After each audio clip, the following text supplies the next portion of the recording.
Hello and thank you for joining. My name is Stephen Terrell and this is my job research and presentation on jobs that I had found for network engineer positions. The first website that I had used was the www.usajobs.gov website because I'm a little familiar with looking at some of the jobs that are posted here.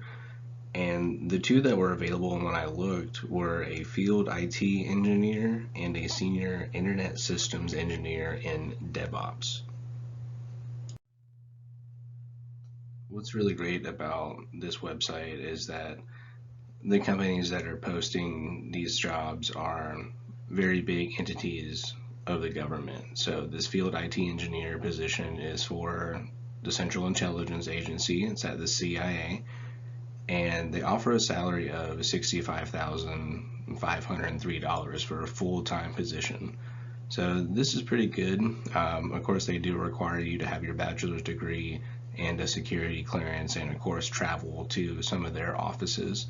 But I think the pay is a little low. It could be different for the actual area since it's located in Washington, D.C. But I think in the long run, this would be a really good job. This position, the Senior Internet Systems Engineer for DevOps that was posted by the House of Representatives, is a position where you want to really know your stuff in and out. The salary is high at $117,000 a year for a full-time position, but you can see that they don't even require a degree. So they may be looking for someone who has a bunch of experience and certifications using different sort of languages and different sort of technologies to support their DevOps environment here. This is a new website for me, the www.employeeflorida.com, and I like this website because it only gives me jobs that are in Florida, in cities where I would definitely consider moving to for one of these positions.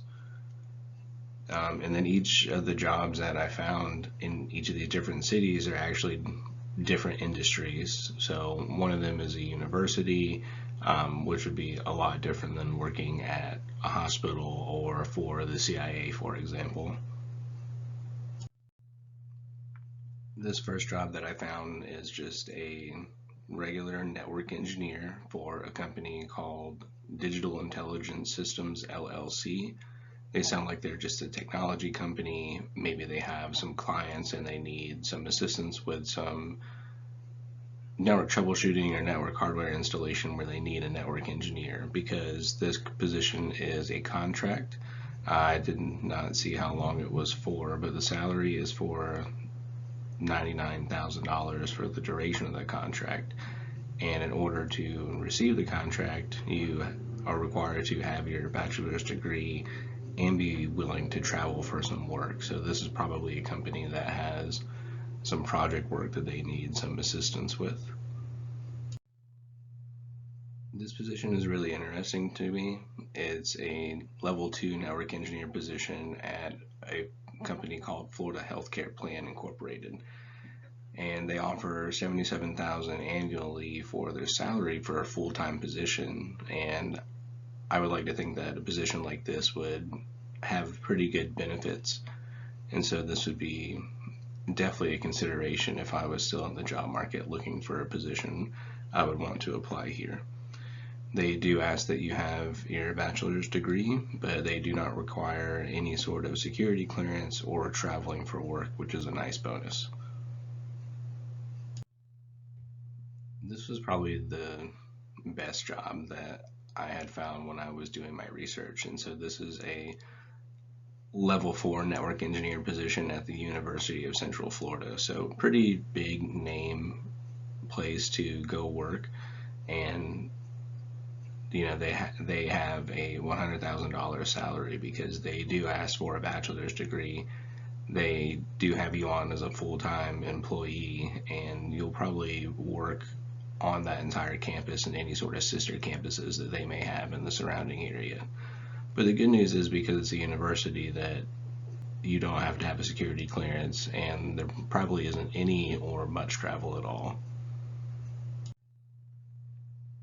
As you can see, there's a good difference between a couple of positions and some of the higher end positions, but of course, once you start getting into that six-figure salary range, you're looking at having a bachelor's degree, multiple years of experience, and probably a few certifications under your belt, since you're required to, have a security clearance, have a degree, and then you're probably messing with some pretty intricate stuff for companies who are making a lot of money. So they are willing to pay that large amount of money because they entrust you to make sure that their day-to-day operations are working. But overall, this was a pretty good project, just looking into a lot of the jobs that are available along the East Coast and in Florida here.